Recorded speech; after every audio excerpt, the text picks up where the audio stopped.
आज काय विशेषचे प्रायोजक आहेत MDH मसाले. MDHनं जेवण दरवेळी मजेदार. MDH दम आलू, दाल तडका आणि मशरूम मसाला. MDH ने जेवण दरवेळी मजेदार. MDH सदैव तुम्हाला नवे स्वाद देण्यासाठी कटिबद्ध आहे. आजपासून राज्यातील बहुतांश भागात पावसाचा जोर कमी होण्याचा अंदाज. पुढील 10 दिवस पावसाच्या विश्रांतीची शक्यता. कमी पाऊस झालेल्या भागात पेरणीची घाई न करण्याचं शेतकऱ्यांना आवाहन.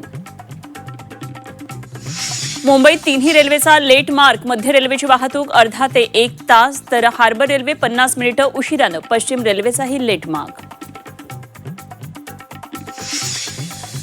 पालघरसह रायगडला मुसळधार पावसानं झोडपलं. सलग तिसऱ्या दिवशी पाण्यानं वेढलेल्या पालघरमध्ये मंत्री गिरीश महाजनांची धाव तर पालघरमधील शाळांना आजही सुट्टी. पुण्यातील माळीण फाट्यावर दरड कोसळली. आहोपेकडे जाणारी वाहतूक ठप्प. दरड कोसळून 2 घरांचं नुकसान. सुदैवानं जीवितहानी नाही. खडकवासला धरण ओव्हरफ्लो. धरणाचे सर्व 11 दरवाजे उघडले. नदीकाठच्या गावांना सतर्कतेचा इशारा.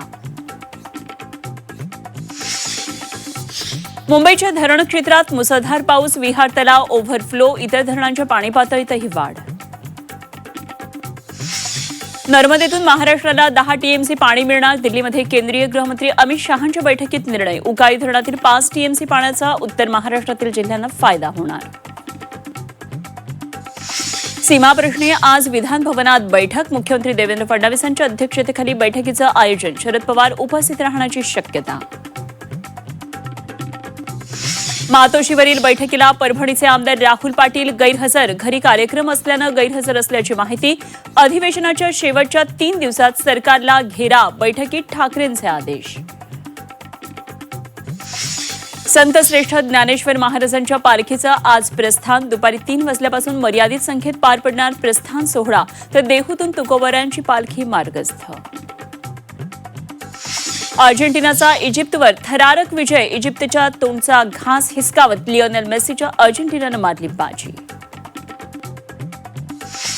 टीम इंडियाचा T20 क्रिकेटमध्ये लाजिरवाणा पराभव. वैभव सूर्यवंशी, ईशान अय्यर सगळेच पडले तोंडघशी. इंग्लंडची मालिकेमध्ये मोठी आघाडी.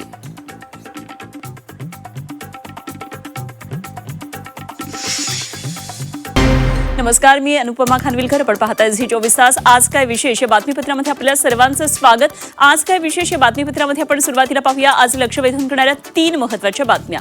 यामध्ये पहिली मोठी बातमी ती म्हणजे पावसासंदर्भातली. आजपासून आता राज्यातल्या बहुतांश भागामध्ये पावसाचा जोर हा कमी होण्याचा अंदाज आहे. पुढच्या 10 दिवस पावसाच्या विश्रांतीची शक्यता आहे. कमी पाऊस झालेल्या भागामध्ये पेरणीची घाई न करण्याचं आवाहन शेतकऱ्यांना करण्यात आलं आहे. या संदर्भातल्या आणखी सविस्तर तपशील आपण या बातमीपत्रामध्ये पाहणार आहोत. दुसरी मोठी बातमी ती म्हणजे पालघर जिल्ह्यातल्या पावसासंदर्भातली. पालघरमध्ये पावसाचा जोर कायम आहे. वसई विरारमध्ये जनजीवन विस्कळीत झाले. लोकल व्यवस्थेवर याचा मोठा परिणाम झालाय. काय नेमके या संदर्भातल्या आणखी डिटेल्स जाणून घेणार आहोत आपण या बातमीपत्रामध्ये. आणि तिसरी लक्षवेधी बातमी पुण्यामधून. पुण्यामध्ये पावसाचा जोर अजून कायम आहे. मुसळधार पावसामुळे सध्या खडकवासला धरण ओव्हरफ्लो झालंय.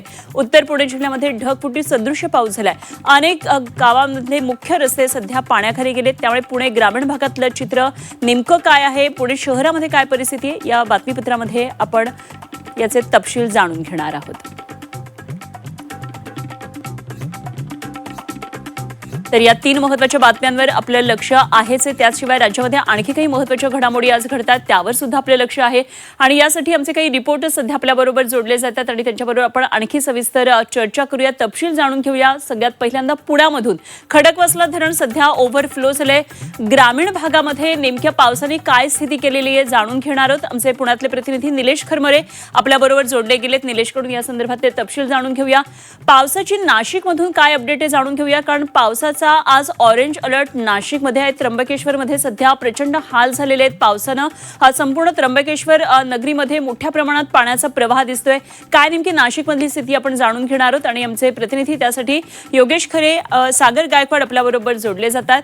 तर सीमा प्रश्नावर बैठक, शरद पवार उपस्थित यासाठी राहण्याची शक्यता आहे आणि या संदर्भात आणखी सविस्तर तपशील घेऊन येतात माझे सहकारी स्वप्नील जाधव. आपण स्वप्नीलकडे जाणार आहोत, आणखी माहिती जाणून घेणार आहोत. त्याचप्रमाणे संपूर्ण पश्चिम महाराष्ट्रामध्ये पावसाची नेमकी काय स्थिती आहे, कोल्हापूरमध्ये विशेषतः काय परिस्थिती आहे, तिकडे सांगलीमध्ये चांदोली धरण आता 50% आलेलं आहे, भरलेलं आहे, पाणीसाठा मोठ्या प्रमाणात वाढत चाललाय. या संदर्भातली परिस्थिती आपण जाणून घेणार आहोत. प्रताप नाईक आमचे प्रतिनिधी कोल्हापुरातून आपल्या बरोबर आहेत.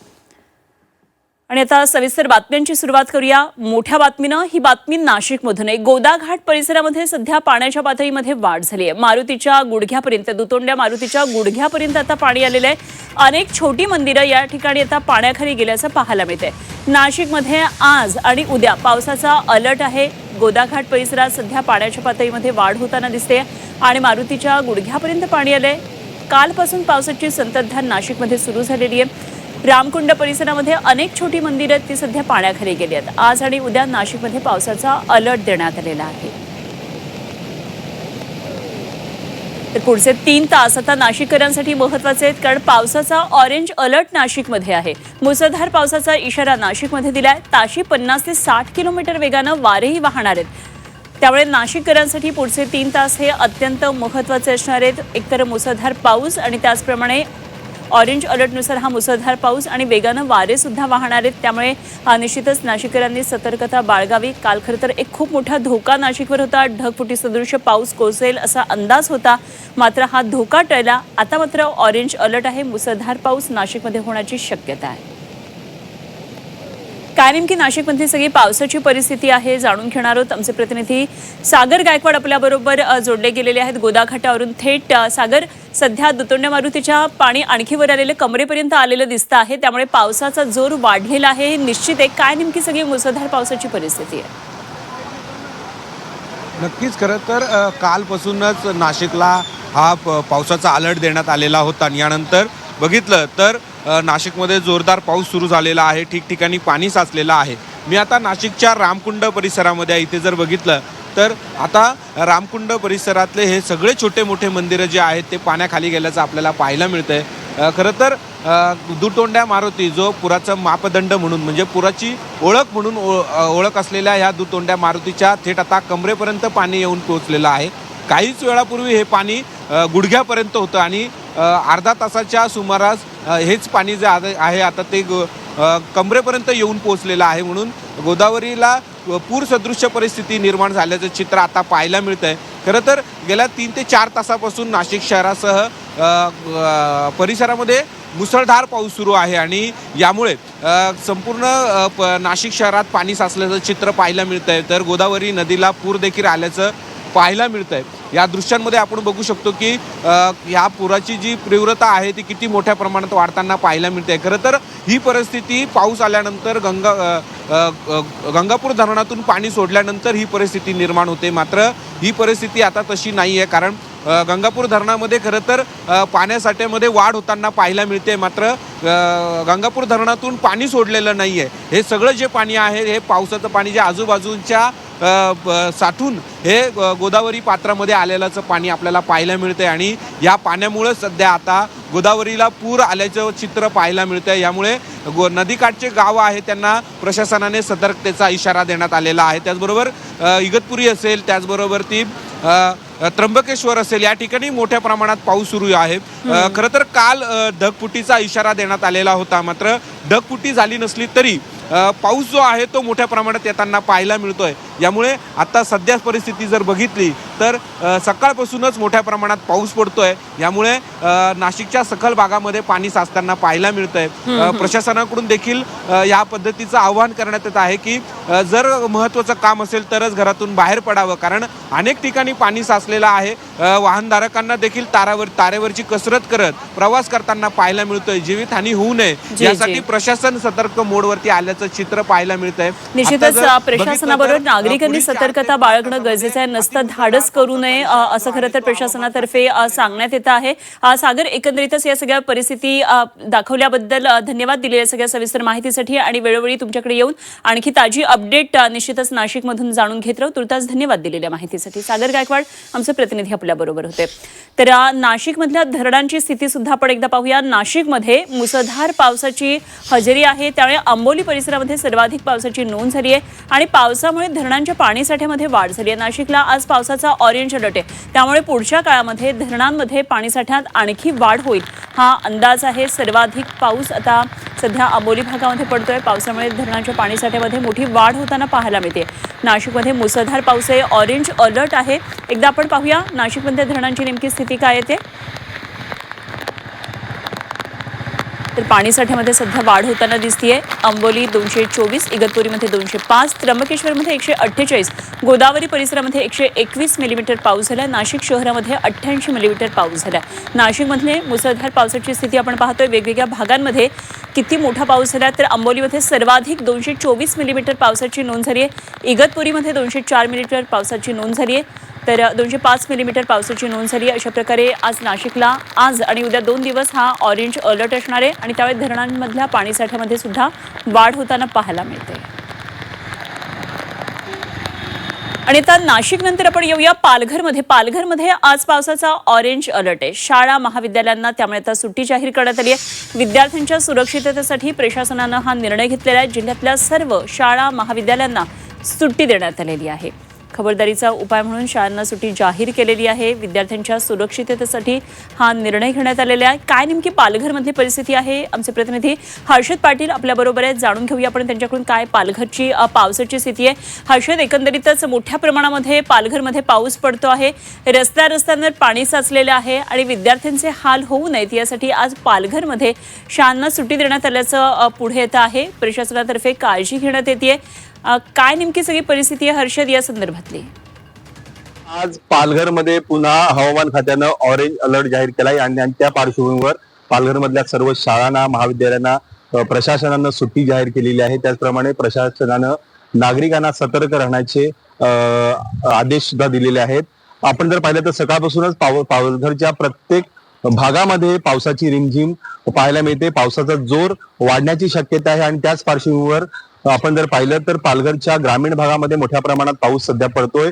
रेल्वे जी सेवा आहे, उपनगरी रेल्वे सेवा आहे, ती उशिराने धावत आहे. त्याचप्रमाणे लांब पल्ल्याच्या गाड्या सुद्धा पण वेळापत्रक सध्या कोलमडलेलं पाहायला मिळतं. ग्रामीण भागातल्या ज्या नद्या आहेत त्या नद्या सध्या ओसंडून वाहत आहेत.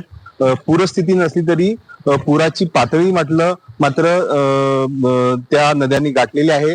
धामणी धरणामध्ये सुद्धा भरपूर पाऊस झालेला आहे. जवळपास जे पालघर आणि मीरा भाईंदरला पाणी पुरवठा करणारा जे एकमेव पालघर मधलं जे धामणी धरण आहे त्याचा साठा जवळपास 54% वाढलेला आहे. एकूणच पालघरमध्ये सध्या तरी पाऊस सुरू आहे आणि जनजीवनावर त्याचा परिणाम झालेला पाहायला मिळतोय. ठीक, हर्षद धन्यवाद दिलेल्या या सगळ्या सविस्तर माहितीसाठी आणि निश्चितच पालघरमधून अपडेट्स आपल्याकडून वेळोवेळी जाणून घेत राहू. तुर्तास धन्यवाद दिलेल्या माहितीसाठी. जाऊया पुढच्या बातमीकडे. बातमी वसई विरारमधून. मुसळधार पावसाचा सलग आता 6वा दिवस आहे. आजही पावसाचा जोर कायम आहे आणि त्यामुळे वसई विरारकरांचं जनजीवन आता विस्कळीत झालंय. अनेक सखल भागामध्ये पावसाचं पाणी अजूनही साचून राहिलंय. नागरिकांना मोठ्या अडचणींचा त्यामुळे आता सामना करावा लागतोय. विरार चर्चगेट लोकल सेवा आज सकाळपासून सुरळीत सुरू असली तरी रस्ते वाहतुकीवर पाण्याचा मोठा परिणाम झाल्याचं दिसतंय. विवा कॉलेज परिसर, सेंट्रल पार्क, गालानगर, आचोळे परिसरामध्ये अनेक रस्ते अजूनही पाण्याखाली आहेत. त्यामुळे वाहतूक मंदावली आहे. कामावर जाणाऱ्या नागरिकांच्या मोठ्या प्रमाणामध्ये हाल होत आहेत. प्रशासनाकडून पाण्याचा निचरा करण्याचं काम आता सुरू झालेलं आहे. मात्र अनेक भागातली पूरस्थिती अजूनही पूर्ववत झालेली नाही आणि त्यामुळे अर्थातच याचा जनजीवनावर परिणाम झाल्याचं पाहायला मिळतंय. तर पश्चिम रेल्वे संदर्भातली महत्त्वाची बातमी ती म्हणजे वसई विरारमध्ये पावसाचा जोर आजही कायम दिसतो आहे. तर वसई रोड विरार रेल्वे स्टेशनमध्ये पाणी साचलेलं आहे आणि मुसळधार पावसामुळे रेल्वे वाहतुकीला फटका बसला आहे. विरार चर्चगेट रेल्वे जवळपास अर्धा ते 1 तास उशिरानं धावतीये. खरं तर लांब प्रवास करत येणारे अनेक नागरिक असतात विरारपासून चर्चगेटपर्यंत प्रवास करणारे आणि सध्या या वाहतुकीवर मोठा परिणाम झाल्याचा रेल्वे वाहतुकीवर परिणाम झाल्याचं पाहायला मिळतंय. अर्धा ते 1 तास उशिरानं सध्या रेल्वे वाहतूक सुरू आहे. आणि या संदर्भात आमचे प्रतिनिधी प्रथमेश तावडे सध्या आपल्याबरोबर जोडले गेलेले. जाणून घेऊया प्रथमेशकडून काय नेमकी सगळी परिस्थिती आहे रेल्वे वाहतुकीची. प्रथमेश, आज सुद्धा रेल्वेचे हाल पाहायला मिळत आहेत. काय नेमकी परिस्थिती आहे? मी सध्या विरार रेल्वे स्थानकात उभा आहे आणि या स्थानकामध्ये प्रवाशांची मोठी गर्दी पाहायला मिळते. खरं तर सुरू असलेल्या पावसानं लोकल सेवा ही संपूर्णपणे विस्कळीत झालेली आहे.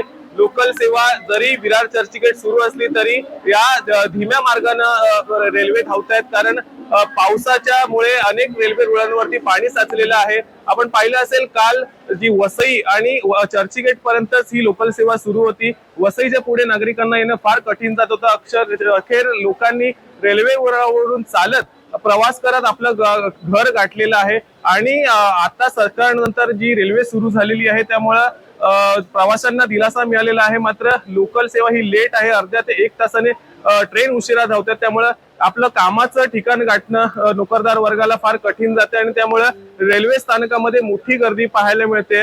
तर तिकडे सफाळे असेल किंवा नालासोपारा असेल, हे रेल्वे ट्रॅक हे सखल भागांमध्ये असल्याने रेल्वे रुळावरती पाणी साचते। आता सध्या पावसाने थोड्या प्रमाणात विश्रांती घेतलेली आहे, त्यामुळं रेल्वे सेवा सुरळीत असलेली पाहायला मिळते। मात्र पावसाने जर पुन्हा जोर वाढवला तर निश्चितच जी मुंबईकरांची लाईफलाईन म्हणून ओळखली जाणारी लोकल आहे ती पुन्हा विस्कळीत होण्याच्या मार्गावरती आहे। ठीक का प्रथमेश, धन्यवाद दिलेल्या सगळ्या सविस्तर माहितीसाठी। प्रथमेश तावडे आमचे प्रतिनिधी आपल्या बरोबर होते। आणि आता आपण जाऊया पुढच्या बातमीकडे। इकडे मुंबईमध्ये सध्या 3ही रेल्वे मार्गांना लेट मार्ग लागतोय। मध्य रेल्वेची वाहतूक तर अर्धा ते 1 तास उशिराने सुरू आहे। पश्चिम रेल्वेची परिस्थिती आपण आता नुकतीच पाहिलेली आहे, तर हार्बर रेल्वे सुद्धा 50 मिनिटं उशिराने सुरू आहे। मुंबईकरांची जीवनवाहिनी म्हणजे लोकल सेवा, मात्र या 3ही मार्गांवरच्या लोकल सध्या उशिराने धावतात। मुसळधार पावसाचा हा फटका आज मुंबईकरांना बसतो आहे। खरं तर आपली कार्यालयीन वेळ जर गाठायची असेल तर वेळीच आपल्या संपूर्ण प्रवासाचं नियोजन करा आणि त्यानुसार रेल्वे स्टेशन गाठा, तरच आपला आजचा कार्यालयीन वेळेमध्ये आपण वेळेत पोहोचाल। पश्चिम रेल्वेचा सध्या लेटमार्क सुरू आहे। हार्बर रेल्वे, मध्य रेल्वेचं सुद्धा वेळापत्रक सध्या कोलमडलेलं पाहायला मिळत आहे। बातमी पुणेकरांसाठी आता आनंदाची आहे। खडकवासला धरण ओव्हरफ्लो झालेलं आहे। खडकवासला धरणाचे सर्व 11 दरवाजे आता उघडलेले आहेत। धरणामधून 7500 क्युसेक वेगानं पाण्याचा विसर्ग सुरू आहे। मुठा नदीकाठच्या गावांना त्यामुळे सतर्कतेचा इशारा दिलेला आहे। तर पुण्यामधला भिडे पूल आधीपासूनच वाहतुकीसाठी बंद आहे। आता नदीपात्रातील रस्ता सुद्धा बंद होतोय। पुणेकरांचा पाण्याचा प्रश्न तुर्तास तरी मिटलेला आहे आणि पुण्याच्या महापौर मंजुषा नागपुरे आज जलपूजन करणार आहेत। खरं तर अगदी मागच्या आठवड्यापर्यंत अगदी याच्या विपरीत परिस्थिती होती। पुणेकरांसाठी पाण्याची मोठी टंचाई होती। दिवसाआड पाणी पुरवठा सुरू होता आणि धरणांमध्ये अगदी कमी प्रमाणामध्ये जिवंत पाणीसाठा राहिलेला होता। त्यामुळे पुढे नेमकं कसं होणार, पाऊस पडला नाही तर, अशा प्रकारे चिंता एक पुणेकरांना सतावत होती। मात्र आता ही चिंता दूर झालेली आहे। पूर्णपणे आता धरण भरलेलं आहे। 7500 क्युसेक वेगानं पाण्याचा विसर्ग सुरू झालेला आहे। खडकवासला धरणातून ही आनंदाची बातमी। खडकवासला धरणाचे सर्व 11 दरवाजे आता उघडण्यात आलेले आहेत। तर खडकवासला धरणाच्या विसर्गाचा फटका अर्थातच बसतोय पुण्यामधल्या शिवणे आणि एकता नगर या भागाला। खडकवासला धरणातून मुठा नदीपात्रामध्ये मोठ्या प्रमाणात आता पाण्याचा विसर्ग सुरू आहे। पुण्यामध्ये नदीकाठच्या भागांमध्ये त्यामुळे पाणी शिरायला सुरुवात झाली। शिवणे इथं एकता नगर परिसरामध्ये काही सोसायट्यांच्या पार्किंग पर्यंत आता पाणी पोहोचलंय आणि नदीजवळच्या एका सोसायटीच्या पार्किंगमध्ये पुराचं पाणी शिरलंय। शिवणेमध्ये भीमनगर परिसरात काही घरांमध्ये पाणी शिरलंय। नागरिकांमध्ये त्यामुळे भीतीचं वातावरण आहे। दरम्यान प्रशासनानं नदीकाठच्या रहिवाशांना सतर्क राहण्याचा इशारा दिलेला आहे। आणि एकंदरीतच काय नेमकं पुण्यामध्ये पावसाची परिस्थिती आहे, खडकवासला धरणातून जो विसर्ग सुरू आहे त्यामुळे काय नेमकी परिस्थिती होतीये जाणून घेणार आहोत। आमचे प्रतिनिधी निलेश खरमरे सध्या आपल्याबरोबर थेट पुण्यामधून जोडले गेलेत। निलेश, एकंदरीतच पावसाची सद्यस्थिती जी आहे ती बरी आहे असं म्हणावं लागेल, मात्र पाणी साचण्याच्या घटना अनेक ठिकाणी घडतात। धरणातून विसर्ग झालेला आहे त्यामुळे नेहमीसारखं एकता नगर पुन्हा एकदा पाण्याखाली गेल्याचं दिसतंय। काय नेमकं सगळं चित्र आहे?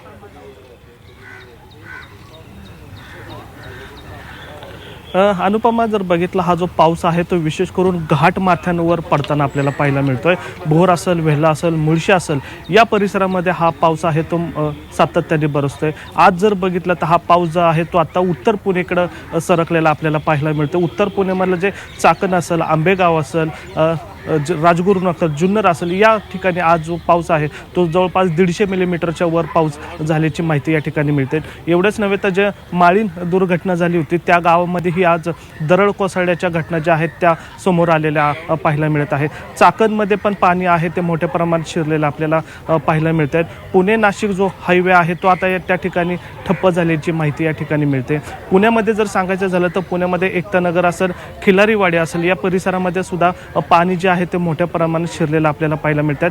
साहजिकच आहे की खडकवासला धरणाचे 11 दरवाजे या ठिकाणी उघडण्यात आलेले आहे. त्या दरवाजातून जवळपास 27,000 क्युसेकनी जे पाणी आहे ते मुठा नदीमध्ये सोडण्यात आलेलं आहे. परिणामी जर बघितलं तर नदीकाठच्या ज्या सोसायट्या आहेत त्या सोसायट्यांमध्ये काल रात्रीपासून पाणी जे आहे ते शिरायला सुरुवात झालेली आहे. मी दृश्य दाखवतो. या दृश्यांमध्ये आपल्याला कळेल की नदीचं जे पात्र आहे ते आता पात्राच्या बाहेर पाणी जे आहे ते यायला सुरुवात झालेली आहे.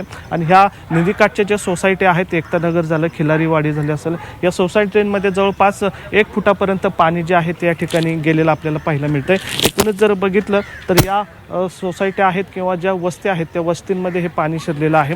पुण्याच्या परिसरामध्ये जर बघितलं तर उपनगराबरोबर शहरामध्ये पाऊस जो आहे तो कालपासून कमी आहे. मात्र घाट माथ्यांवर जर बघितला तर मोठ्या प्रमाणात पाऊस जो आहे तो अजूनही सुरू आहे. जवळपास 150 मिलीमीटरच्या वर पाऊस जो आहे तो सातत्याने बरसताना पाहायला मिळतोय. विशेष करून जर बघितलं तर खडकवासलाचे जे धरण साखळी आहे त्या धरण साखळीमध्ये पण मोठ्या प्रमाणामध्ये पाऊस जो आहे तो बरसतोय. त्यामुळं पुण्याला जे पाणी पुरवठा करणारे जे धरणं आहेत ते आता भरलेले आपल्याला पाहायला मिळतात. खडकवासला, पानशेत, टेमघर हे धरणं जे आहेत ते जवळपास 45% भरलेलं आहे. आणि महत्त्वाचं म्हणजे खडकवासला धरण जे आहे ते आता या ठिकाणी ओव्हरफुल झालेलं आहे. त्यामुळं पाणी जे आहे ते खडकवासला धरणातून या ठिकाणी सोडण्यात आलेलं आहे. विशेष करून जर बघितलं कालपासून जो पाऊस बरसतोय तो घाट माथ्यांवर बरसतोय. त्यामुळं त्याचं पाणी जे आहे ते थेट धरणांमध्ये जाताना आपल्याला पाहायला मिळतंय. आजची जर परिस्थिती सांगायची झाली तर आज हा जो पाऊस आहे सरकलेला आपल्याला पाहायला मिळतो. उत्तर पुण्यामध्ये जुन्नर, आंबेगाव,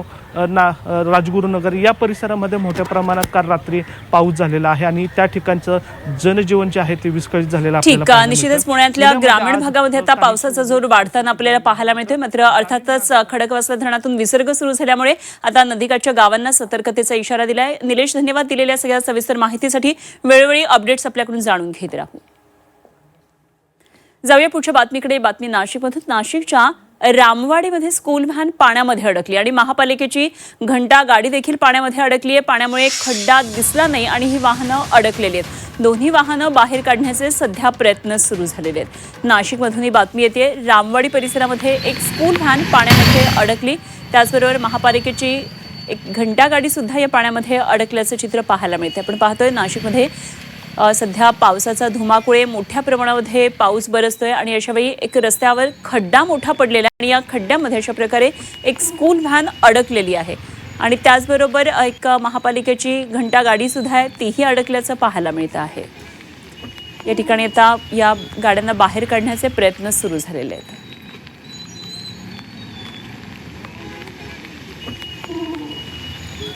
तर एकंदरीतच पावसामुळे अनेक शहरांमध्ये नागरिकांची चांगलीच दैना उडाल्याचं आपल्याला चित्र पाहायला मिळतं आहे. नाशिकमध्ये, पुण्यामध्ये अशा प्रकारची आपल्याला दृश्य पाहायला मिळाली. इकडे कोल्हापूरमध्ये काय नेमकी परिस्थिती आहे ती आता आपण पाहूया. कोल्हापूर जिल्ह्यामध्ये पावसाचा जोर काही प्रमाणात आता ओसरलाय. नद्यांची पाणी पातळी रात्रीपासून आता स्थिर असल्याचं पाहायला मिळतंय. आज सकाळची दृश्य सकाळी 8:30 वाजताची खरं तर पंचगंगा इशारा पातळीजवळ कालपासून वाहती आहे. मात्र पावसाचा जोर जर वाढला तर निश्चितच नदीकाठच्या गावांना सतर्कतेचा इशारा दिला जातो. धरणाच्या पाणलोट क्षेत्रात सुद्धा पाऊस काहीसा आता कमी झालाय. रात्रीपासून पंचगंगा नदीची पाणी पातळी आता अवघ्या 2 इंचानं वाढलेली पाहायला मिळते. काय नेमकी कोल्हापूरमधली परिस्थिती आहे जाणून घेऊया. आमचे प्रतिनिधी प्रताप नाईक सध्या आपल्याबरोबर जोडले गेलेत. प्रताप, काय नेमकी कोल्हापूरमधली सगळी पावसाची परिस्थिती आहे? सध्या आपल्या एकंदरीत भागामध्ये पाऊस थोडा कमी झाल्याचं चित्र या दृश्यांमध्ये सुद्धा पाहायला मिळत आहे. गेल्या 24 तासामध्ये ज्या पद्धतीचा पाऊस अपेक्षित होतो तो पाऊस पडलेला नाही. कारण आपण पाहतो की 7 दिवसापासून मुसळधार आणि अतिवृष्टी सदृश्य पाऊस पडलेला होता. त्यामुळे मोठ्या प्रमाणात नद्यांच्या पाणी पातळीत वाढ झाली होती. पण 12 तासाची पाणी 2 इंची वाढलेली आहे. त्यामुळे एक समाधान व्यक्त केलं जात आहे. पुरेसा पाऊस पडलेला आहे 7 दिवसातला. पण इथून पुढे जर 4-5 दिवस अशाच पद्धतीनं पाऊस पडला असता तर मात्र आपण पाहतो की पंचगंगाची नदीची पाणी दिशेनं जात होती. पण तो जी अडचण आहे ती सध्याच्या घडीला टळलेली आहे. पण पश्चिम भागात धरणांच्या पाणलोट क्षेत्रात मात्र पाऊस मोठ्या प्रमाणात सुरू आहे. त्यामुळं धरणं जी आहेत ती समाधानकारक भरलेली आहेत. खरं तर राधानगरी धरण हे सुरुवातीला 17 ते 18% इतकं होतं 7 दिवसापूर्वी. पण आता त्याच धरणाची पाणी पातळी 52% गेलेली आहे.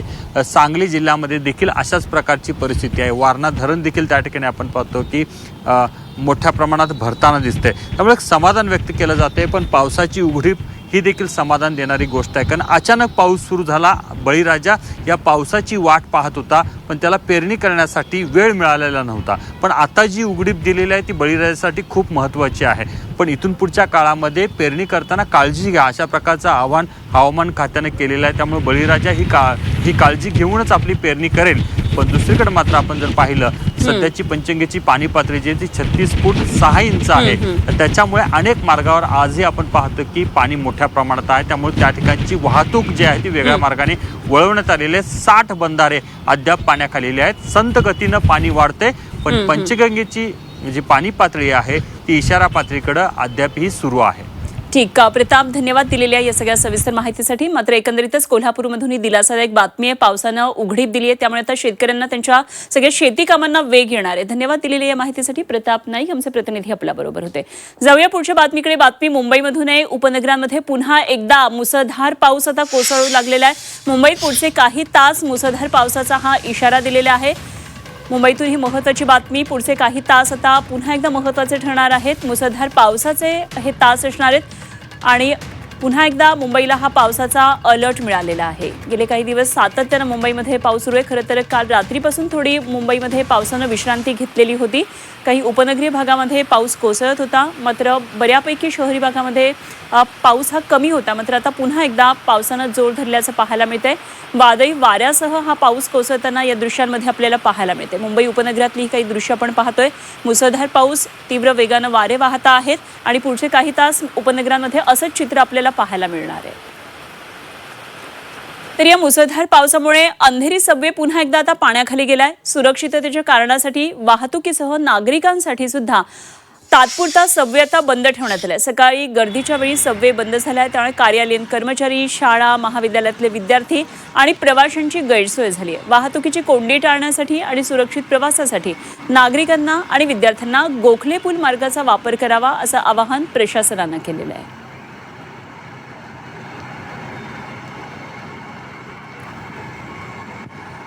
जाऊया पुढे एक महत्त्वाच्या बातमीकडे. महाराष्ट्र कर्नाटक सीमा प्रश्नावर आज एक बैठक आहे. विधान भवनामध्ये सर्वपक्षीय बैठकीचं आयोजन केलंय आणि मुख्यमंत्री देवेंद्र फडणवीस यांच्या अध्यक्षतेखाली ही बैठक होणार आहे. शरद पवार या बैठकीला उपस्थित राहतील अशी शक्यता आहे. महाराष्ट्र कर्नाटक सीमा प्रश्नावर ही मोठी चर्चा होणार असल्याचं कळतं आहे. या क्षणाची ही राजकीय वर्तुळातली बातमी. आज सर्वपक्षीय बैठकीचं हे आयोजन केलेलं आहे. विधान भवनामध्ये सर्वपक्षीय बैठक होणार आहे. देवेंद्र फडणवीस यांच्या अध्यक्षतेखाली बैठक होईल आणि विशेष म्हणजे शरद पवार या बैठकीसाठी उपस्थित राहण्याची शक्यता आहे. आमचे प्रतिनिधी स्वप्नील जाधव आपल्याबरोबर जोडले गेलेत. आणखी सविस्तर तपशील जाणून घेऊया. स्वप्नील, आज ही महत्त्वाची बैठक होणार आहे आणि शरद पवार या बैठकीसाठी विधान भवनामध्ये उपस्थित राहतील असं कळतंय. काय नेमके या संदर्भातले तपशील? नक्कीच गेल्या अनेक वर्षांपासून सीमा प्रश्नासंदर्भात बैठका या होत असतात. मात्र एकूणच महायुती सरकार आल्यानंतर यासाठी एक उच्चाधिकार समिती पुन्हा एकदा स्थापित करण्यात आली होती आणि या समितीच्या मार्फत काम सुरू करण्यात आलेलं आहे. दरम्यान सर्वोच्च न्यायालयामध्ये करण्यात आलेले दावे असतील, तसेच तज्ज्ञांशी झाले चर्चा असेल, या संदर्भातील सर्व इतिवृत्त आहे तो आज बैठकीमध्ये मांडला जाईल. आज सर्वपक्षीय उच्चाधिकार समितीची बैठक आहे. यामध्ये उच्चाधिकार समितीचे काही नेते सुद्धा असणार आहेत. तसंच मध्यवर्ती महाराष्ट्र एकीकरण समितीचे अध्यक्ष मार्गळे सुद्धा या बैठकीला उपस्थित असणार आहेत. 3:30 वाजता विधानभवनात ही बैठक असणार आहे. एकूणच सत्ताधारी आणि विरोधक यांच्यामध्ये शरद पवार असतील, विरोधी पक्षातील इतर आमदार असतील आणि कोल्हापूरमधील लोकप्रतिनिधी, खासदार या बैठकीला उपस्थित राहणार आहेत. काही सीमा प्रश्नासंदर्भात आधी ज्या बैठकीमध्ये आणि इतर ज्या समितीवरचे जे लोक होते, सदस्य होते, ते सुद्धा या बैठकीला असणार आहेत. आजच्या बैठकीमध्ये खरं तर सर्वोच्च न्यायालयामध्ये करण्यात आलेले दावे आहेत त्या संदर्भात चर्चा होणार आहे. तसेच अनेक तज्ज्ञांची मतं ही जाणून घेतली जाणार आहेत. कर्नाटक आणि महाराष्ट्र सीमा प्रश्न अनेक वर्षांपासून सोडवण्यासाठी आग्रही सरकार महाराष्ट्राचं पाहायला मिळतं. त्यामुळे आजच्या बैठकीमध्ये नक्की शरद पवार यांच्याकडून काय सूचना केल्या जातात, कारण इतर पक्षांच्या नेत्यांकडून काय सूचना केल्या जातात आणि त्या कशा प्रकारे राज्य सरकार आणि उच्चाधिकार समिती जी महाराष्ट्राची आहे ती इम्प्लिमेंट करतं हे पाहणं महत्त्वाचं असणार आहे. आणि या बातम्यांसह आज काय विशेष या बातमीपत्रामध्ये आपण इथेच थांबतोय. आज काय विशेषचे प्रायोजक आहेत MDH मसाले. MDHनं जेवण दरवेळी मजेदार. MDH दम आलू, डाळ तडका आणि मशरूम मसाला. MDH ने जेवण दरवेळी मजेदार. MDH सदैव तुम्हाला नवे स्वाद देण्यासाठी कटिबद्ध आहे.